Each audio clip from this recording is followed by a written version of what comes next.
if it's not the high and dry ATB crew on this very wet Wednesday evening, good evening to you all, Stephen, Josh, and Copper Tats. First off, Stephen, how are you in your high rise up there? You dry? I'm dry for now, yes. I lost sight of the stadium for a bit before when the rain's like bucketing down, but yeah, I'm not going to get drowned this time. What about Josh? How's the traveling today for you?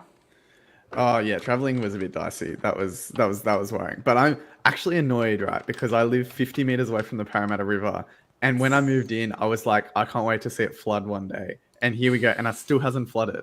And then Turner was asking me about it, and Turner was giving me some technical explanation about the weir and this and that. And I was like, I don't care, bro. I just want to see flooding from my balcony, and it hasn't happened. So I'm a bit annoyed. And we've got a Tats who I think still works all the way in Bondi. Is that still correct, Tats? What was your travel like? I was actually in Smithfield this morning for some stuff that I needed to do, and then I had to drive to Bondi, which was not a fun drive. But we're okay in the inner west. Like I'm in 5 Dock. It's not so bad. And I was telling you guys before, I ordered a birthday cake to surprise a friend, and they called me to say that they were really sorry they couldn't deliver. I was like, oh dear God, no, who cares about the cake? Please go home. Like, imagine. The commitment to deliver cakes. That's the main thing. Cake mail, guys. They don't sponsor us, but they should.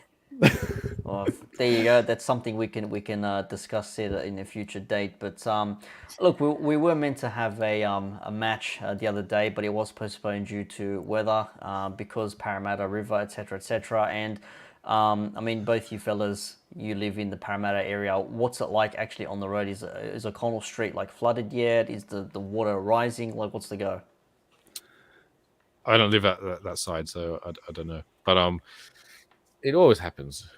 Parramatta always floods. Parramatta River. That's we've seen it before. When it rains, there's ACL games in the middle of the week. Remember, the Parramatta River just floods, and the not yacht terminal, the ferry terminal just overflows like crazy. So,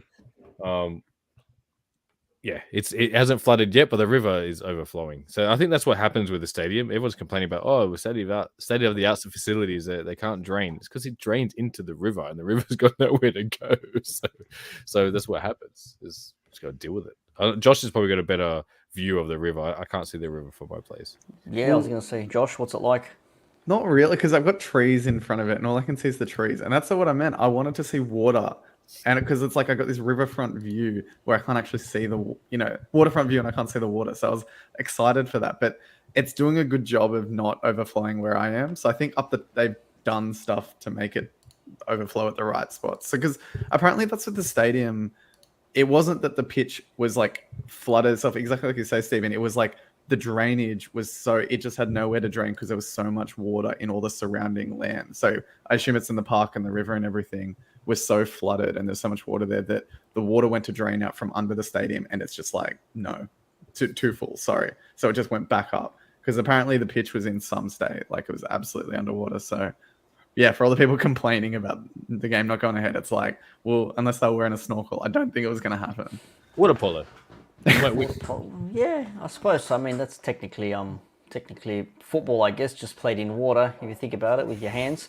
No dodgy handballs against us. It might actually work for us. We can use distress signals because it's played in water. Yep. Last man defense. Pop a flare. I need help. Bring it over. Just drown your opponent. But in saying that, I don't know if the break was forced break was a good thing or a bad thing, because we lost to the Newcastle Jets 1-0. Steve, you said just before it was a classic Wanderers performance, all domination, nothing to take away from it. Josh forgot about it. He just put in the back of his mind. He's like, did we play against Jets? I don't even remember. And Tats, I don't know, because we haven't heard from Tats in a while here. Have you been... I mean, surprise isn't really the right word, but have you been sort of like about the results in the last 2-3 games? I think we've all been a bit about the results. Although I got to say, like, coming off a win just before we went, like, we actually did win a bloody game at home, and it was like short-lived joy because I was like, yes, I can't wait to record and talk about this game, and then it just turned to absolute shit like 4 days later. So, yeah, I think we've all been a bit about the team this season. And so when there's a win, it's like, good for 3 days, and then you go back to eh. But yeah, we did beat Melbourne Victory 2-0, so that was fun. That was a fun game. That was a very fun game. We got a penalty decision that we thought was not going to go our way because of the VAR. Steve, you were at the stadium, weren't you? Watching the Victory game. I actually did go to that game, but I'm trying to remember which penalty that was. Well, we actually actually like three taken penalties it in a row. by Kelleher.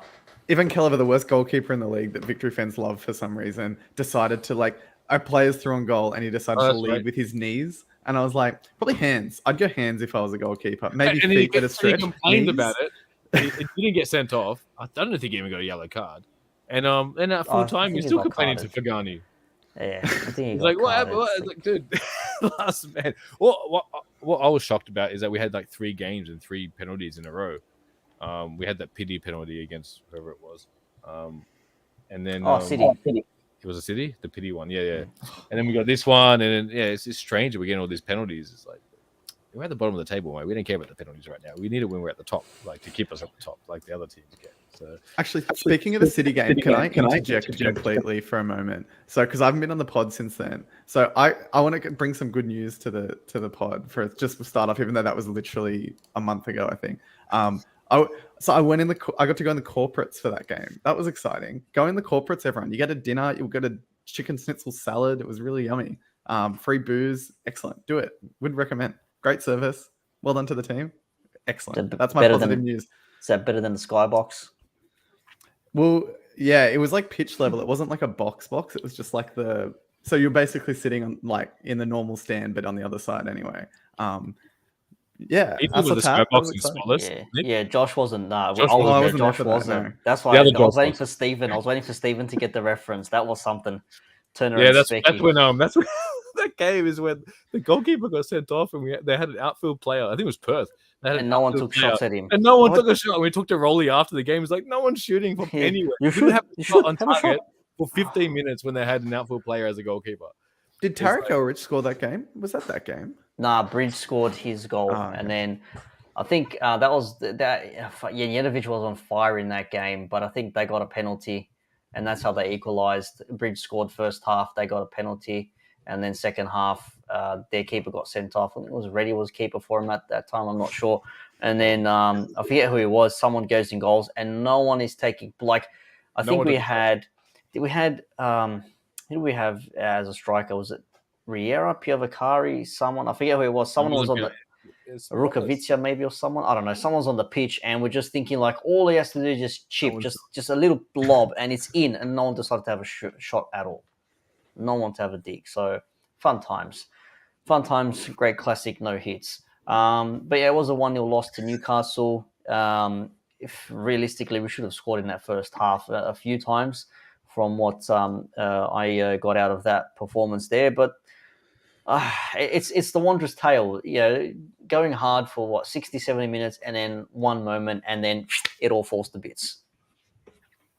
It's becoming a meme, isn't it? Like we joke about it all the time. We play a team into form, we play a player into form, like we did against Wednesday United. Galucci hasn't scored in 4 years and scores like a freaking scorpion kick. That's a Puskas award. And all this sort of stuff. Like, is this classic Wanderers? We're like a meme team now. It's Jubilic in goal, apparently. Satirion. Satira, can't remember who it was. Yeah, that's who it was. Yeah. So, that Newcastle game was frustrating. It's like it's the story of our season for like the story of our games for the last few years, isn't it? We dominate one half, do nothing, and then the other team has one chance and they score. And it's like possession doesn't mean anything if you don't do anything with it, and we can't hit the target. And we had a couple 1-on-1s as well, and we didn't score. I don't know, Josh. You give me the tactical. I can't remember this game, to be honest. It was 2 weeks ago, but I forget these games really quickly after they happen when we lose. We're like, okay, erase that from the hard drive.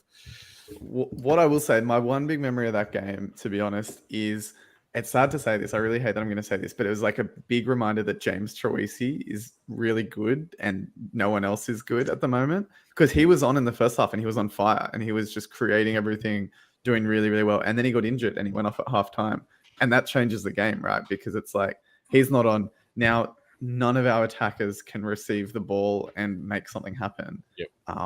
And then the other thing that stands out is, obviously we've been saying all season, we don't have a striker that is in form. So you got Ogawa up top, whose movement is good, his pace is good, he gets in really good positions, but man, he just messes up. He just screws up. Like every time he gets near, he just cannot make the right decision or he cannot pull it off. So it's like you get really hopeful and really optimistic because he's through on goal or whatever, and then he's just going to screw it up. So there's like Troisi being good, Ogawa being quick and messing it up, and then Najarine and Petratos who look awful, who just genuinely look like the shell of the footballers they could be, and they have all season. So I don't know. Like Hemed play that game. He was stealing a wage all season, basically. I think he might have come on.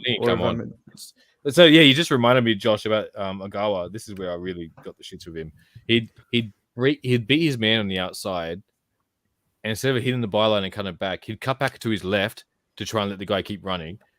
And then he's like, "Oh shit, I can't use my left foot. I'll cut back to my right," and then he loses the ball. And it happened like 3 times in 10 minutes. And that's I caught it 6 months ago, Junpei Mark 2, and I'm sticking with it. I don't care.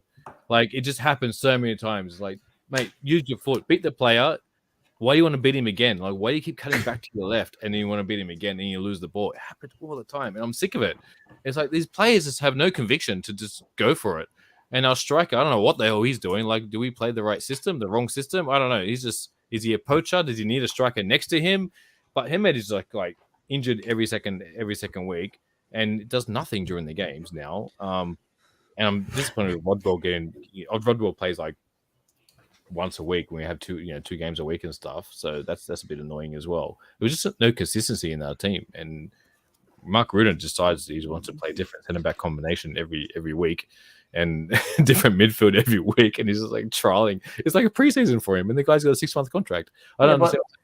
Check it, like Katrubas comes back from his injury, right, and he shoves him at right back, and he still play Kankar, which I don't mind, and Gordon at centre back pairing, but Katrubas at right back. I mean, to be fair, Nick was injury enforced, and Katrubas has played there a lot for Jets. To be fair, so that one I didn't realize that. I think because Aquilina was injured and Tate Russell was injured, and Ziggy Gordon had been at centre back already. Aquilina came on at some point in that game. Apparently, I don't know who did he come on? I've got. He did. Yeah, he did. You're right. Yeah. So maybe he wasn't injured. Maybe he was just getting a rest or something. He chose Katrubas as right back. He rested the game before as well. Aquilina wasn't on the team the game prior to that as well. That's right. The home game. Yep.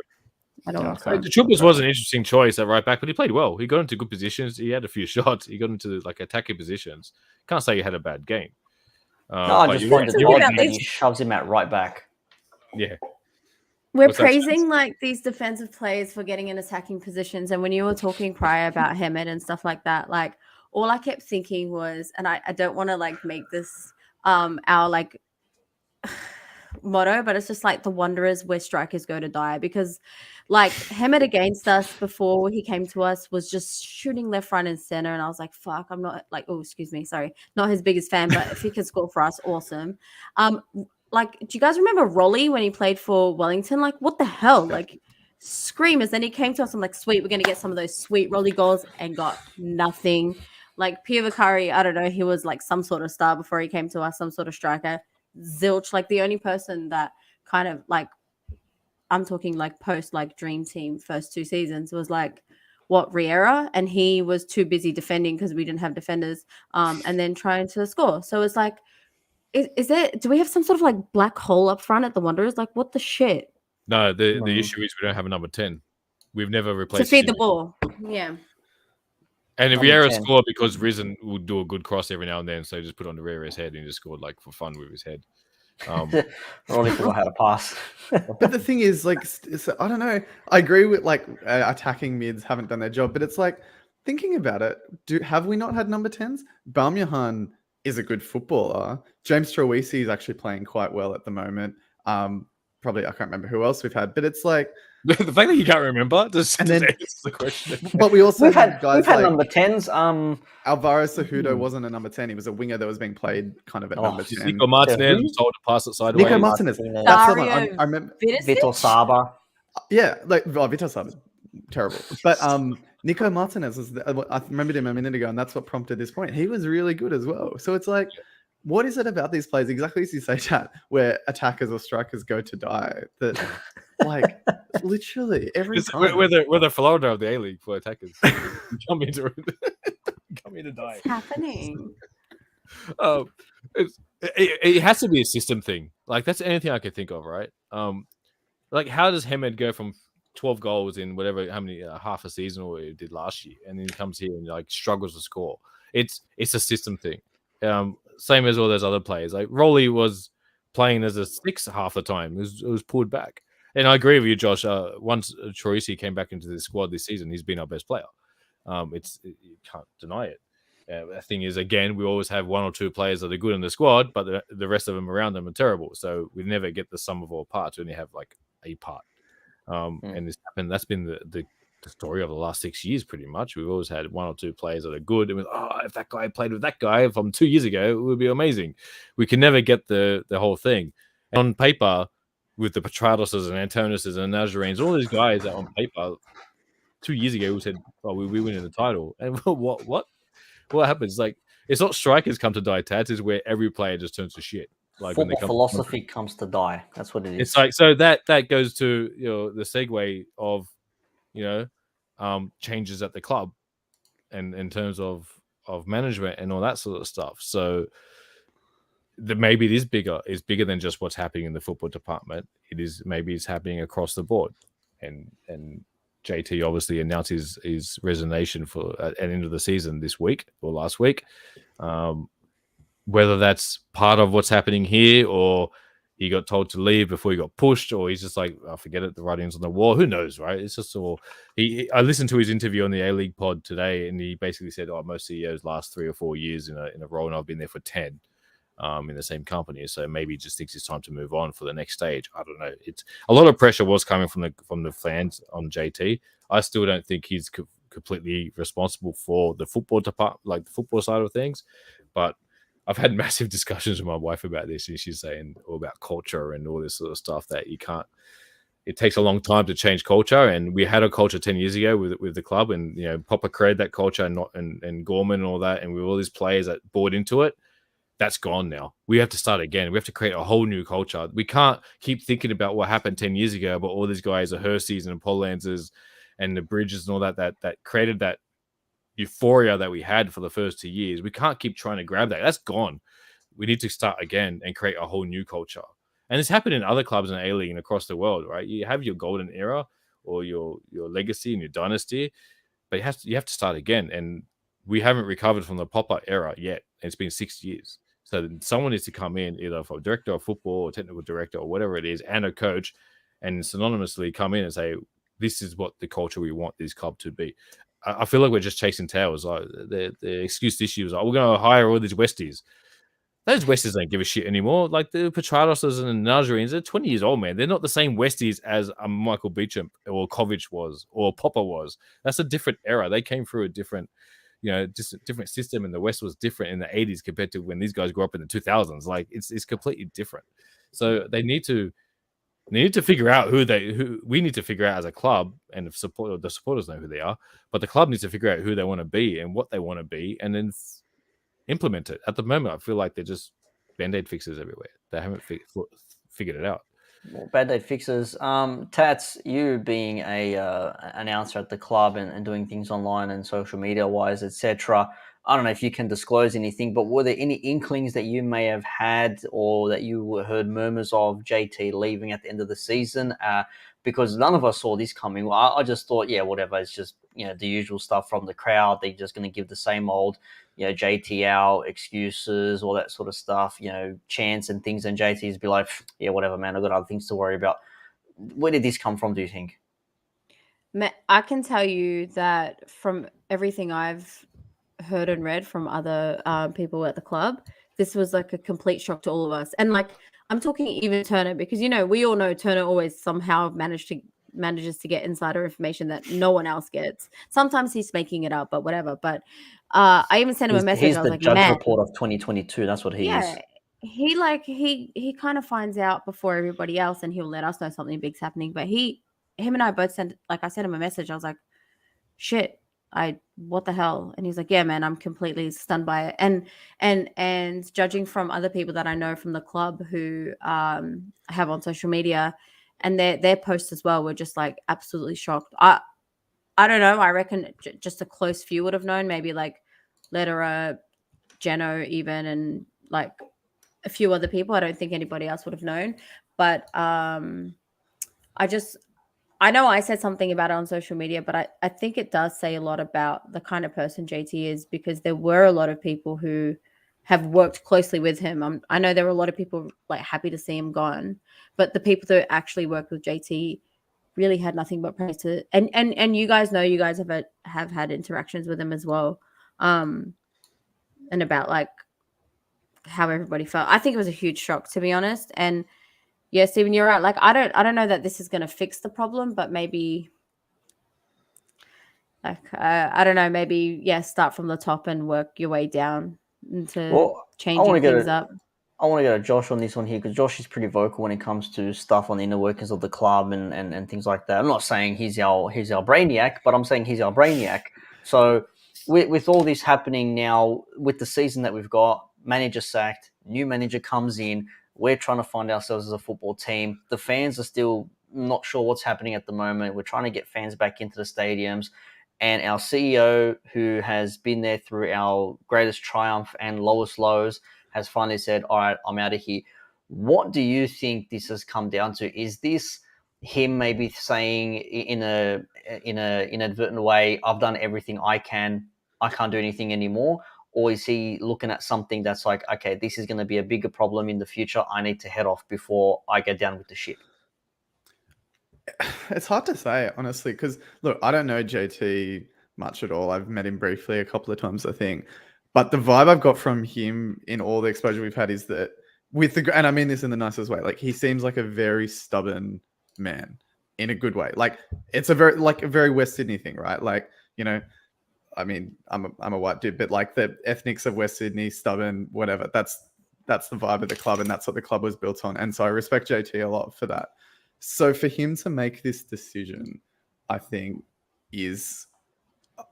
there must be a lot. It must have been something where he either reached the point where he was like, you know what, maybe I can't fix it. And I think once you lose that kind of faith in yourself, I think it's very, very, very hard to get that back. Or maybe it was something where it was just having an effect on him that was maybe not so healthy or not so helpful, you know, because I can imagine the pressure he would have been under. Because the thing is, we know about JT, we know he loves the club. We know he's been there since the start. So if we think about it as fans, we say suits will come and go, right? JT's been there longer than any of us have. And he's a suit, and he has been there from the start before we were even fans of this club, right? So that's one thing I will say in defense. And there's been a lot of criticisms of JT that have come out, and I think a lot of them are valid. And a lot of people want to see accountability and want to see change. And look, honestly, I'm one of them as well. I think change, we're at the point where it's good. But what I will say in defense of JT is clearly a very loyal man, because most of the people that were singing suits will come and go, he's outlasted 95% of them, right, at the club. So that's one thing. But I think for me, it's just at the point now where we can all see that no matter what we do, nothing works, right? Like, we're used to football. Football, you sack team loses, you sack the coach, you move on. That's just sort of a weird accepted culture of football, that coaches have a short lifespan, whereas the people making the decisions, it's a bit different. So we've sacked 4 or 5 coaches now in the time that he's been in charge, and I think it's kind of like, it's one of those things that, what else can you do? You can't just keep sacking coaches. Like you said, Stephen, it's just Band-Aid solutions. You can't get a new marketing video every time. Change has to come from higher up at the club. And we've been saying that every episode for a year that we think that should be, well, at least I think, and I think you guys at least somewhat agree, that there should be structural change rather than just personnel change. But if it takes personnel change to create structural change, then I think it's something that has to happen or is important. So look, for me, I'm not saying that it needed to be JT gone or this or that, but I think it's obviously gotten to the point where he just has accepted he can't do the job at the moment, or he can't be the one to change it, or it's just affecting him too much. And so good on him for making that decision. It must have been a really big decision. And just hopefully this is the trigger for some greater change within the club. That's not just a new person at the top making new empty promises and firing the same coaches and whatever else. Well, The club, sorry, Nick, the club tweeted today, like obviously there's a bit of a change for the transition, but they made a statement at the end saying the role of the CEO will be like announced or discussed at the end of the season. It kind of implied that they have someone lined up. That's how you could be read. Like the fact that it said I know they just want to do the ends thing, right? Don't talk to us about the CEO. We will tell you at the end of the season, but it kind of implied that they might have someone lined up. I'm upset. Who that could be, I'm not gonna speculate because that could be. I'm upset, Steve, that they didn't have. We wish him all the best in his future endeavors. Oh, yeah. He left. He didn't get fired. Man. That's different. I know. Yeah, but I'm John still... Satsmas has left by mutual consent. We wish him the best in all his endeavors. He's going to say in his release, I wish the Wanderers in their future endeavors. He's like, screw you guys, I'm out of here. I wasn't fired, I quit. That's what he's going to say. Eric Cartman, mate. Screw you guys, I'm out of here. Yeah, pretty much. Basically, that's exactly what he's doing. But just to read a little bit of his what do you call it? The little statement here. If I get the right damn picture, here we go. Still can't work out StreamYard somehow. It says here, to the fans, although the road has been undulating at times, this is your club and please continue to support it to the very end. I'd like to thank Chairman Paul Lederer for his friendship and continued support throughout my time at the Wanderers. The man's passion for football has no bounds. Amazing group of staff that are unsung heroes.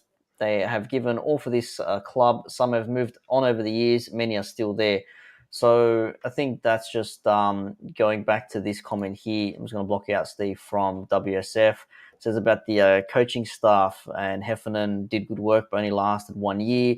Going back to the whole notion of it won't fix anything if a new person comes in, because whoever is in control of football-related directions at the club, whether it be CEO or the manager, they still need to sort out the scouting and recruitment to start with. And are they going to give full reign across to Rudin, or are they going to bring someone else to work alongside Rudin and scout players and try bring players in and not worry about the other stuff? Let someone worry about the day-to-day in terms of players and just let the manager manage the team. That's the issue that we've been talking about for years, right? And everyone's screaming for it. It's like there's no consistency on who's leading the football department. A new coach comes in, okay, here's the keys to the football department. All right, I want to do it this way. He gets sacked 6 months later. All right, you try it now. It's like, where's the consistency? Josh, you said earlier that we accept it in football that coaches get sacked, really quickly. But that works in these clubs that have been around for decades or a century, where they have a culture, they know what they want, they know what they stand for. That coach does not meet what we want, so we need someone to fit our mold, right? We're still working out who that is. It worked. Those first 2 years were like a lightning in a bottle type thing, right? We're still trying to work out who we are, and once we get that right with the director of football, technical director, manager, or CEO, and all that sort of stuff, then you find a coach that fits that vision. I feel like at the moment we're trying to do that, but then the club just goes into that coach's vision, and then we swap. And we play all the Spaniards this year. Now next year we're playing all the Germans, and the year after that we're playing all the Brexit guys, and the year after that we're playing who we got this year. I don't know. Like, so it's not like we kind of know what we want, but I think they need to figure out what they want to represent, what the sort of club they want to be, what sort of football they want to play, and just get someone to lead that and find a coach to fit that mold. I think that's what they're. Someone's got to do a business case for a technical director. Like, freaking, I'll help you write it if you want. Like, geez. Stephen, I think, how you... The first thing I thought of, sorry, real quick, when you said, like, we're trying to figure out who we are. Who am I? Right, so, who am I? For those watching, for those listening. Oh, yeah, for those listening. For those listening, it was Zoolander. Zoolander, who am I? Steve, what I was going to say is that you mentioned before, we got to figure out who we are. And like, I think it was the biggest blessing and curse for us to have such a successful first 2 seasons and everything that came with it. And we like built who we thought we were, and then it's fallen apart, and we're trying to figure out who we are again. And I don't think the foundations were that strong. And B, I think we built who we were around a coach that was integral to who we were as a club. And him leaving has meant like we're just constantly trying to get another Popper, and that meant a coach that had full control of everything and all the decisions, and they gave him all that. And I think that maybe some of the heads at the club thought that because it worked so well with Popper, that they want to be that kind of a club. But like, we're cool parents. We let them do what they want. And so they were like cool club managers, and they let the coach do what they want. And they did give a lot of the coaches, you know, a lot of responsibility and let them choose and control over the team. But we said this before when they first announced Mark Ridden, which was like, well, yeah, okay, you want to give him full control like Popper, but he's not as cool and collected. Like when the thing is, the club just needs to realize we're never going to get another Popper, and even Popper isn't that Popper anymore. So even if we were to get him back, it's not going to be the same. And I think we've spent the last like 7 or 8 years trying to just create another coach to fit into who we were 10 years ago. Don't forget when they started, right? They just wanted to start from scratch, right? And Gorman and we were getting a lot of leeway because they needed to be successful. So all the fan stuff, we got away with murder, right? Because we could. They just needed people for the ticket, for the turnstiles. But Popper sold a vision to all these rejects from other teams. Like, all right, they called you a reject. You're a Westie. We'll play on that. And he got, you know, Pollens and Hersey to buy into that as well. And that was a short-term vision. Like, we want to win the Champions League in 2 years. That was his PowerPoint, apparently, like in the first season. So they had a goal, and then once we hit that, it's like, now what? I've achieved it. I won a trophy first year. I won the Champions League. Now what? And you just had the team and the core just to do that, to perform that goal and reach that goal. And now that's not a long-term strategy. We're 10 years later Steve, now. You know what that's like? That's like the person who wants to get rich quick, doesn't plan on it. They just somehow manage to hit the lotto, and then they don't know how to handle their money. And then they're always trying to keep that money there or trying to get new money coming through. So they keep gambling in a way because, oh, hey, it worked the first time. Let me keep doing that same thing again. It's like that sort of mentality. Man, this worked so quick, so easily in the first year or two when we didn't really try. Maybe we should just do that again and fluke it. But there's no more fluking it anymore. You're established now. Everything is here that you need. There's no more going back towards whatever. Like, you got to move forward now. So if these people are still trying to do stuff how they used to, 10 years ago, and it ain't working, well, shit, man, change it up a little bit. Do something different. They always say, right? It's easier to get to the top of the mountain than to stay there. Yeah. Right. Mm. And so how it's got to be, right, is how a football club should run.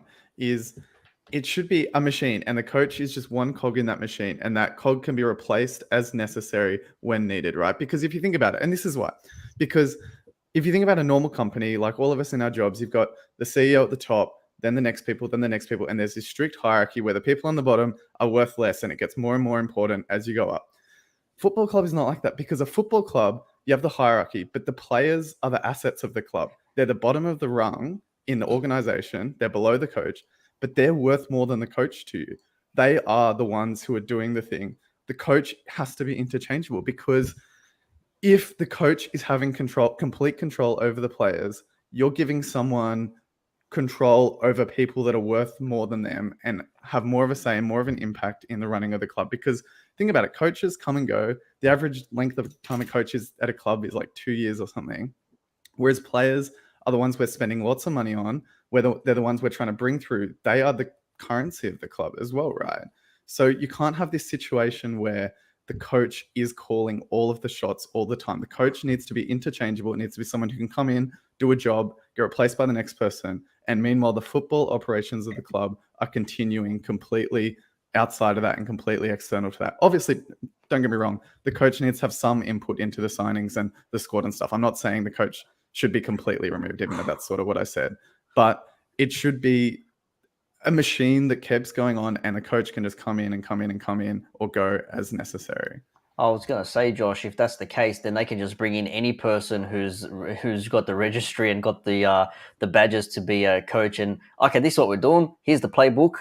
Read off this script. You know what I mean? Not quite to that extreme, but Yeah. more about, you obviously need someone qualified and someone good. But the point being, some coaches are going to be good, some are going to be crap. That's fine. When you have a good coach and you have the right system around them, they'll win. If they do badly, that's okay. The whole system doesn't stop. You don't throw the baby out with the bathwater. You just replace that person, and it's only one operation that has to change. It's not the whole machine being thrown out and start again. It's the same players, or brought in, a few different ones. The operation's still going just fine, but different management of the team day to day sort of thing.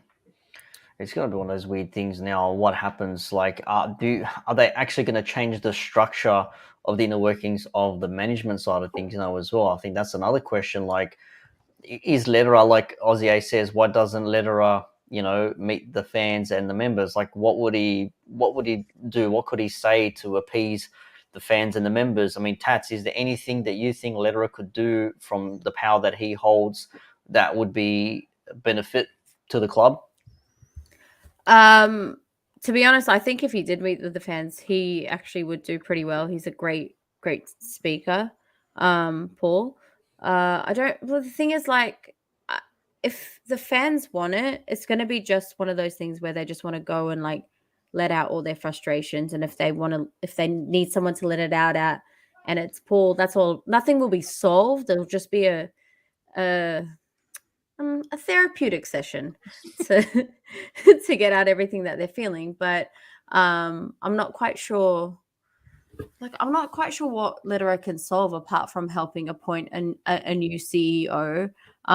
We already know that him and JT were really tight, and they worked really well together.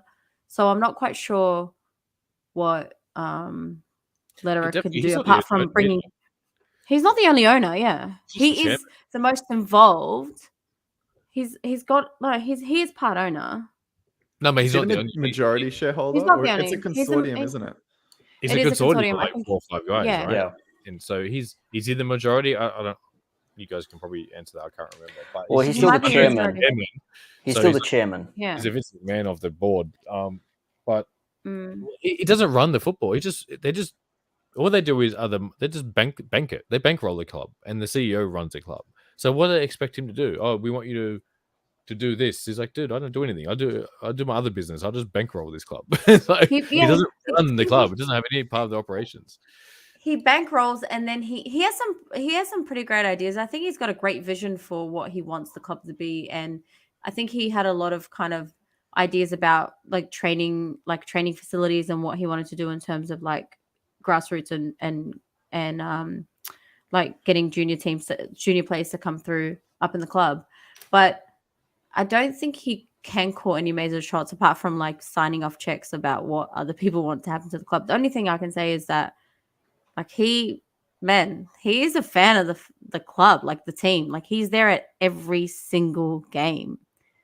Every single match he's there to see what's going on. And he's got a good rapport with the players as well. So he's got to be doing something right, like with the players, at least on that side of things. What I find interesting though is because I haven't seen this much at football clubs. Normally football clubs whereby we've gone from the coach being sacked. There's always a few Lederer outs, whatever, but most people went to JT rather than Lederer. Like that's where the big support, from the fans has been to JT out rather than Lederer out. And it's weird. I actually think, is that a sign of Wanderers fans actually being quite somewhat mature and not just blaming the owner? Because we've all seen, right? Like Lederer has spent the money, like training ground, stadium. Not obviously he didn't pay for all of those or whatever, but in terms of players, he has been willing to spend money. Like think of Pierre Vaccaro, the amount of money, Riera, the amount of money we spent on those guys. Like it's not like the team has ever been short of funds. So I was thinking this today as a weird sign of, I don't know if it's maturity from the Wanderers fan base or something, which is very shocking, but people have been going after maturity Wanderers. But normally people just go for owner out, hashtag, whatever. Whereas they did it back in the day, maybe all those guys that were calling for a Lederer out just don't come to games anymore because that's what I mean. Like all disappeared. But the fact it's shifted to JT, like people have actually shifted towards the operations of the club rather than just the ownership, which I think is probably more valid, even though obviously with JT it's complicated. But I think I'm glad that the fans haven't just gone Lederer out, because he has been funding things. Hang on, you can't accuse him like a what's his name, the Charlesworth, like just exactly out of the club, right? We've seen other clubs not get paid, and they have to go to PFA and all that sort of stuff. So you can't accuse our owners of shortchanging the club or the players or the fans for that matter. You can see there's money invested in the operations side of the club. Like obviously the facilities and all that sort of stuff is really part of that. So yeah, you'd be very hard to say let her out. It's like I just spent $30 million to build a whole Yeah. school. Like, That is like these Premier League teams overseas now that complain about their owners. Like you've got Arsenal fans saying Kroenke out, who owns the club and funds money to it. You've got United fans saying Glazier's out, which they're in debt or whatever. It's the same sort of thing. Like, is it the owners that are the problem? Because players are coming. Like as whatever the system we have that operates the A League, when players come in and out, still the players are coming. They're moving, whether they're in their prime, out of their prime, whatever it is. It's not like we're begging our owners to bring in X amount of players and spend X amount of dollars on them, because our transfer system doesn't work that way. But I think if you're looking at the operation side of things, yes, there are things that can be fixed. And we even asked some fans, followers of the show. I suppose they're fans. If they're following us, you're a fan. That's it. I've already made the rule. That's it. Even if you hate us, you're a fan. You're a hate watcher. And this was a tweet. So, with the news of JT departing at the end of the season, what do you hope to see or change or implement at the Wanderers? And Trevor Tyre just basically summed up everything we just mentioned over the last 40 minutes. Sack Costello, the phantom that is Costello. Maybe Tats might give us an insight into who this Costello is. Maybe he's missing his Abbott. I don't know. An open public fan forum, a director of football, and the entire club review of operations, which is what we just mentioned over the last 5 to 10 minutes. I mean, if a fan forum was to manifest itself in 3 months' time at the end of the season, and we had Lederer come out and the new CEO, let's say they know who the new CEO is, meeting a face-to-face first time, are we just going to get another, Robinson fan forum fluff piece of nice words and motivational speeches, or are we actually going to get something from someone who actually wants to do things? So can I just interrupt for a second, Nick? When you talk about Costello, this is a very off-topic tangent. All I can think of, right, is if they sack Costello, it's like that scene from The Simpsons with Leonard Nimoy. They're like, "My work here is done, but you didn't do anything, didn't I?" No, that's right. That's all We don't I know who can this think of. person is. Who is Costello? It's like literally a ghost in the like. Honestly. Can I ask? He's like the Homer Simpson of the nuclear power plant, the boss of the Works in Sector 7G. Sorry, Tats. Sorry. No, it's fine. I just want to know what, apart from, like I said, apart from letting some steam out and getting a few things off our chests, what does a fan forum solve? Because I feel like across the board, we all kind of agree that maybe it's time to get a director of football. Like, no, that's like Yes. I was going to say it might be a simple in the A-League. Not every team has a director of football because the cost doesn't justify it. Because, but what is? I think we should have a fan forum, because I think that should be something we have, and it's healthy to hold discussions and stuff like that. But I really don't think any of these like coaches and CEOs are going there taking out, oh right, they want different stitching on the jerseys. Is everybody taking note of that? Different stitching. Like, I don't think that less Kappa logos on the sleeves and things like that. But last time there was a fan forum, we went and no one else went. Yeah. Like last fan forum was we went and there was barely anyone else there. Like there was a few people, but even the questions, like, not to toot my own horn, I was the only one. We had the captain, the coach, and the CEO there, and I was the only one who asked a question that was vaguely critical of the football. Like, and you absolutely had him unravel. So wait, now the coach is gone, the captain's out for the season, and the CEO's on the way out.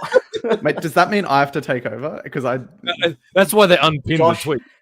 Josh is not here to take part. Josh is here to take over. That's what it is. But genuinely, my point though, like, exactly. there was a fan forum, and no one went and asked those kind of questions. Like, maybe they realized the fan forums were just fluff, so they didn't bother. But I feel like a way to attack that, Tats, to answer your question, yes, we should have a fan forum, but maybe it should be a smaller, more intimate one. So you have 10 or 15 fans or something, and do multiple across, do that like they did before, like the multiple locations. So maybe not everyone can get to Parramatta Stadium on Wednesday night. So do it at Marconi Club, do it all these sister places that they've got, and do multiple 15 or 20 people. I know they have that. I know they have that fan board roundtable thing. I don't know if they still do that. When it wasn't it involving like the pundits? Didn't they do that sort of stuff? It was like 20 fans or something. It's like a monthly chat or quarterly chat with the Oh, club. sorry. Yeah. Like the Yeah, active that thing. fans and all that sort of stuff. Yeah. Yeah. So I know Jeno asked me to go once. Like, what for? I'd do it here every week. I don't need to go there. Listen to the pod. So maybe they need to do something like that. Like, not that regular people. I don't know if they even do it anymore. They don't advertise it, but if they advertise it, they advertise it very quietly. Maybe to get a proper conversation with the new CEO and maybe the owner if he wants to be a part of it, and a operations person. You have that 10 to 15 people and do a proper 2-hour session with a freaking Miro board or something, like a proper project. I don't know, like you do in corporates, and do a proper analysis, but you do that multiple times. And then, because my company's doing all the time, right? You go into a department and it's like, okay, what's all the problems? And you discuss it, and you do a whole offsite about it for 3 days. So if they want to involve the fans in that, they can. There's plenty of fans that want to do it, but obviously you got to pick the right fans, because you're going to get people still complaining about buses to Adelaide and shit like that. So, so you got to get up the right people and take the right message out of it. But everyone's frustrations is a real frustration, right? So, whether the fans' voice actually matters right now, I don't know. Maybe they need to sort their own shit and their own stuff in order. Then ask our. Because everyone's an expert, right? We're all experts. We just wasted an hour talking about this. So, can we even make a difference? This is a good But point. maybe that's a good point. Oh, go on. Yeah. I was going to say, with WSF, they could start by bringing a club rep back to WSF. After Sean left for the Mariners, no one was bothered. No, it wasn't Sean. Ben Trippiano, I think, showed up. Trippiano, sorry, that was Trippiano. He was the liaising. He was the club rep. Yeah, and he left. I think they haven't really replaced that. No, I was gonna say, maybe if you're talking about us trying to like figure out what our club culture is, or what you and what you guys are discussing, maybe we should go back to it. Maybe we need to get back to basics and have those small forums with pockets of fans and be like, all right, well, we're kind of lost at the moment. So what do we want to be in the next 5 years? And what do we want to be in the next 10 years? Like, maybe we need to... We want to win, bro. We just want to win, bro. We want to win. Well, that's the thing. Nick, I think you're on the money there. Like, at the end of the day, we have a club and all we want to do is win. Literally, because all the culture stuff, and this is maybe opening a separate can of worms, but I've got this theory that all the culture stuff is just completely retrofitted to winning. Like, we look back at the team in the first couple of seasons and we think, oh, they worked hard and they fought for the shirt and they connected with the fans. They won games. Every team that win games works hard and connects with the fans and stuff. That's all. If we win, all of these complaints about culture and stuff, 90% of them disappear at the end of the day. So if there's a fan forum, we're all going to complain about every little thing or whatever, and that's fine. But at the end of the day, we all want one thing, and we want to win football games, and that will solve 95% of the problems with the club. So if to give you guys some insight, some insight on like what I've been doing with the club and all the social media and stuff like that, like all the feedback I get is really great. And I don't know if that's just because they're really nice to my feelings, but there's just saying like interactions are up on all different socials and they're just, everybody's loving everything and blah, blah, but it's not translating into ticket sales and crowds. And like one day I was just like, man, I could be the best social media person in the world. Like I could be, I don't know who's got the most, I could be like the Kim Kardashian of like followers and stuff like that. But nothing is going to happen if we don't win games. Like that, that's it. Like you're right. That solves everything. The club as a business, I think, is quite a successful club, but like fans and like getting people back and trying to get that culture back to what it was and that hype, it's just, we just need to win games. Like even in that first season, like, yeah, we had some fans come, but when did we start seeing like it getting really hard to get a ticket and stuff? When we were on that like 10 match winning streak and you're just like far out, like this is not a match I want to miss. And like, and then like in the following seasons, we still had hope of winning or making some sort of like, you know, playoff. And it's just like, we can sit and chat and forum and change this and change that. But if we're not winning games, like it's just, no, nothing's happening. Gotta get the ball in the net more than the other team. Well, funny you say that. That's what a few people have said. They just want to win games. Doesn't matter how. Win. Find a way to get into the top 6. I like for the men's and women's to win games for a change. Osman wants Lederer to meet the fans, and Warthog fully vaxxed. You know what? Everyone talks about winning games. I remember in 15-16 when we were like top of the table or second on the table in the Adelaide Grand Final. The whole season we were top 2. We had people complaining that the way we played football was boring. I don't like the way they're losing me as a fan. I'm going to give up my membership. And I remember You're ripping to winning. someone. You're I coming remember ripping first. to someone on Football Facebook first. saying, "What the hell is wrong with you? We're actually top of the table, and you're complaining. Oh, Santa only scores tap-ins. They still count the same as a worldie." It's a goal, dude. Who cares? So like They still came to games though. That's the difference. They Oh. came and complained because they're not going to stop coming because they don't like because they want to come and have something to complain about, which is like whatever, fine.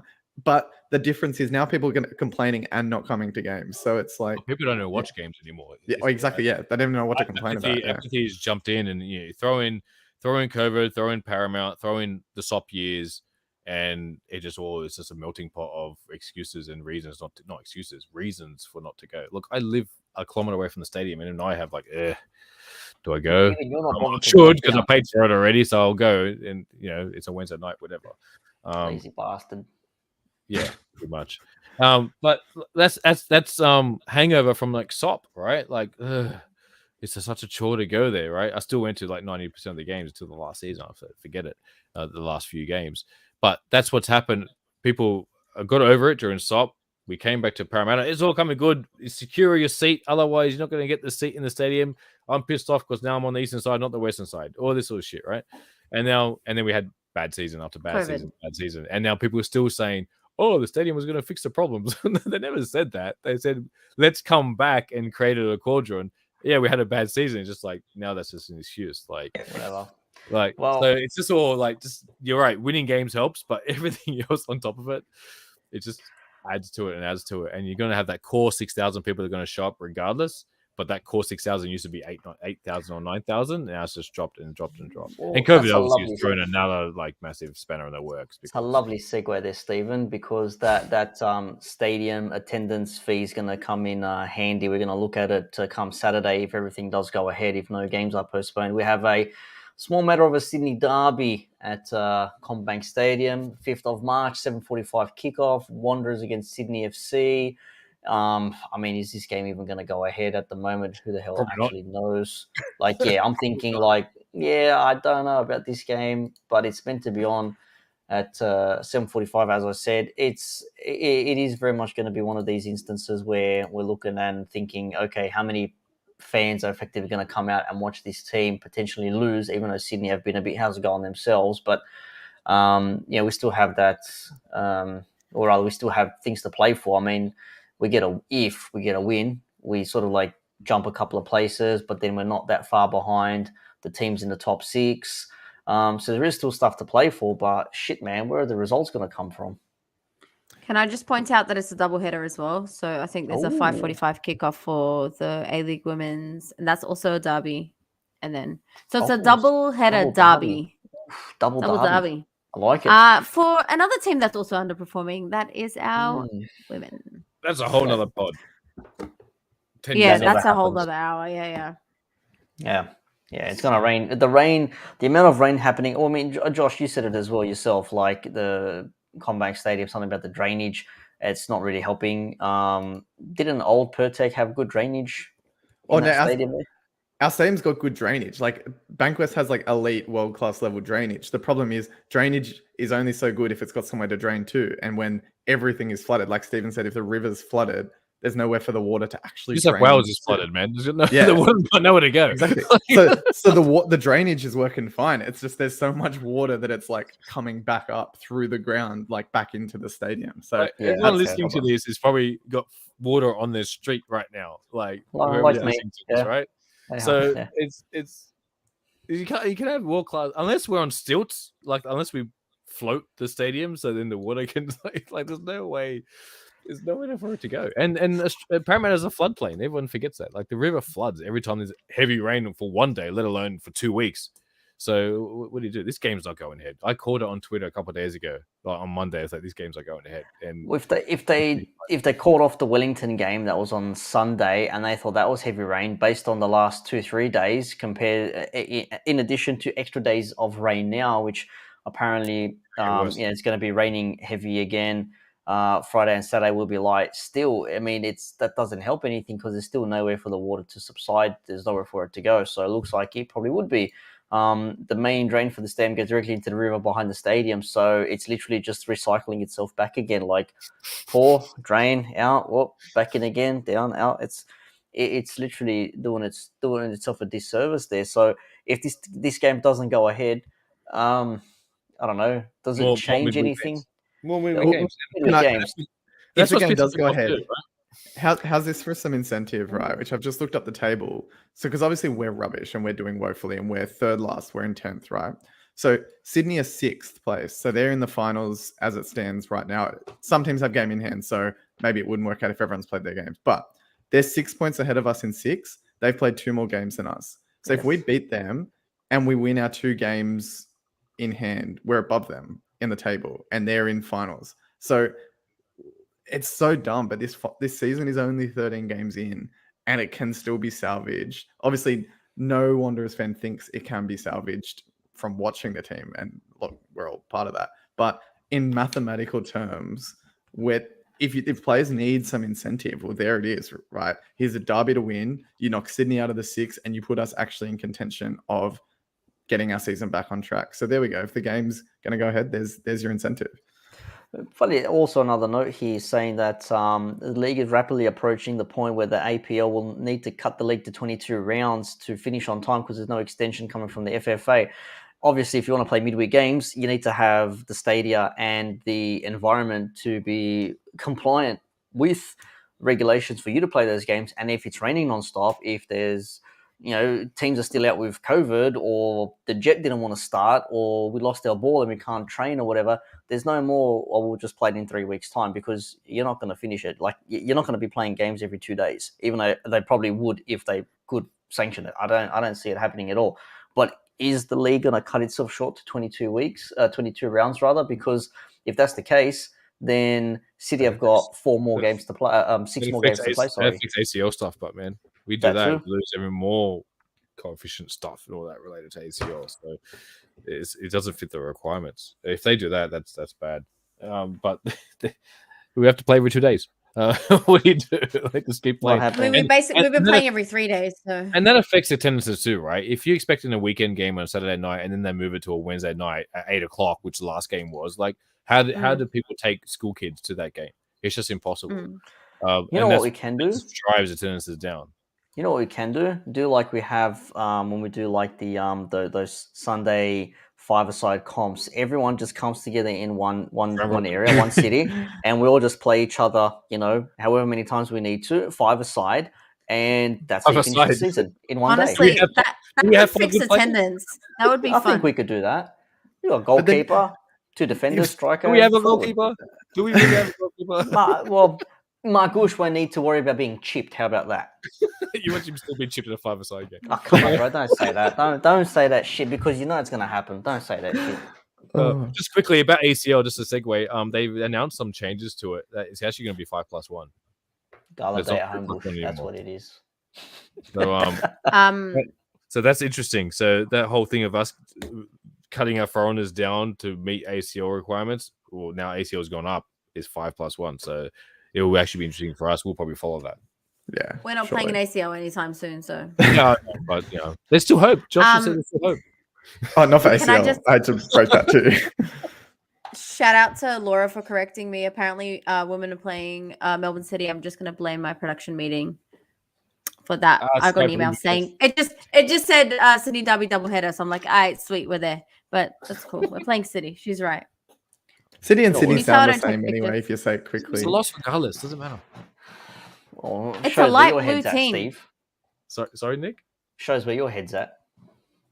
Realism. I'm realistic. Yeah, but you're not supposed to say it. Nick, have you not listened to this podcast? You're about to ask us for our predictions for the Sydney Derby. It's like Homer Simpson. Yeah, that's right, but you're an accident. Homer, you're not meant to tell the boy. It's like one of those ones. Whatever. I'll just tell it like it is. We have a new defender. Have we spoken about that?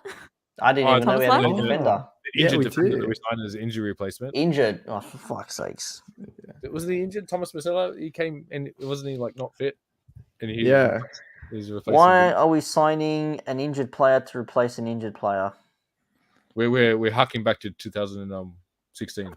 We need the only reason to do it is The fair reason to do it is I think what we've done before, other clubs before, it's where you want to sign a player for next season, but they're available now. So you just get them in under any Lock them in. circumstances possible, lock them in. And then next season you put a big announcement going, what a surprise. We've signed him for the next 3 seasons. And everyone's like, wow, we He's did been not see that shit for coming. 4 weeks. Why would you sign Yeah. him for 3 seasons? That's what'll happen. With that being said, anything else we need to discuss before we call it a quits, lady and gentlemen's? You guys always ask me if I've heard anything interesting on the sideline. Oh, No, it wasn't. It's not that juicy. Maybe I'll tell you some juicy stuff off the record. Off the record, I'll tell you. But all I know is for someone that's losing a lot, when we were playing against Melbourne Victory, Mark Redden was really, really persistent about us not conceding. Like even when we were 2-0 up, he's like, "I said to you 0, 0. Remember 0." I'm like, "All right, go. They get it. Like 0. Don't get so angry." And I don't know how, like, as a person who deals a lot with vibes, I feel like some of the players aren't vibing with the way he's talking to them, because I can feel from where I'm sitting some frustration coming from some players. Hard enough. you don't have to tell us Yeah. their names, but give us their number. I won't give you the number, but I will tell you that I heard someone tell him to fuck off after he asked them to do something in a very not nice way. A player told the manager to F off. Yeah, but he said it under his breath as he was walking the other way, so I caught one of it. those. Yeah, Yeah. It's on the live Instagram feed. probably. If we were screaming 0-0 against Victory, why didn't he do that against Western United where we conceded? Well, that's what I mean. I'm like, what's the point of, like, why? But I was, whatever. Like I said, it was like 20 minutes of being super happy, and a few days later we lost. So Yeah, it is what it is. WSF says here he slated Petratos during the first half. He was asking if he was playing injured during the game. To be fair, we've been Wow. asking that all season, so I don't blame you. Fair. Anything else, boys? Tats has given us a little bit there. Josh, anything to add? Stephen? All I want to add is, Tat, before when you said you were like Kim Kardashian, we've always thought you're the Kim Kardashian of the A-League. I've been waiting to say that. Ooh. It's very true. She doesn't like that. thank you. Is that Yeah, it? it's like. I mean, insults she's or Armenian. I'm compliment? a Syrian. It's like close enough. I'll take it. Yeah, That's but who's your definitely not who's your Kanye? Who's your Kanye? Turner, surely Turner. Turner, for sure. Turner, because he is like, people don't know if they love him or hate him. They don't know where they stand. Is he a genius? Oh, they know. Oh, he's a genius. Oh, they know. Yeah, big social Like- media presence. Yeah. He likes fish sticks. Sometimes That's what it tweets is. nonsense. Yeah, he likes fish sticks. What do you mean? that's the deal, and that's So what that's we're gonna got to be an end it. ATB record, the first South Park reference I've gotten. So There you go. Same. Fantastic. Love it. Fantastic. And it was Kim Kardashian and Kanye West that brought us together with the touch of Turner and Tats. only And took with 10 that- years. Only took 10, but you got there in the end. Mate, it's not the destination, it's the journey that counts, all right? That's what people say anyways. But we'll leave it there. Thank you to all who watched, or if you're listening to this post. We'll find out, I suppose, by the time this goes out, if we have a game ahead on Saturday against Sydney FC, doubleheader with the women's team taking on Melbourne City. We'll see if that happens. But yes, Satsimus has gone. New CEO incoming. Who that is, we don't know. And that's as much as we can tell thus far. So with that being said, have yourselves a lovely rest of the week. Stay dry, stay safe out there. The roads are a little bit how's it going, and stay away from muddy areas. And if you're Josh and Stephen, keep a lookout for that Parramatta River rising. So you'll see the water start recycling from drainage back in again. But that's pretty much it. See you later.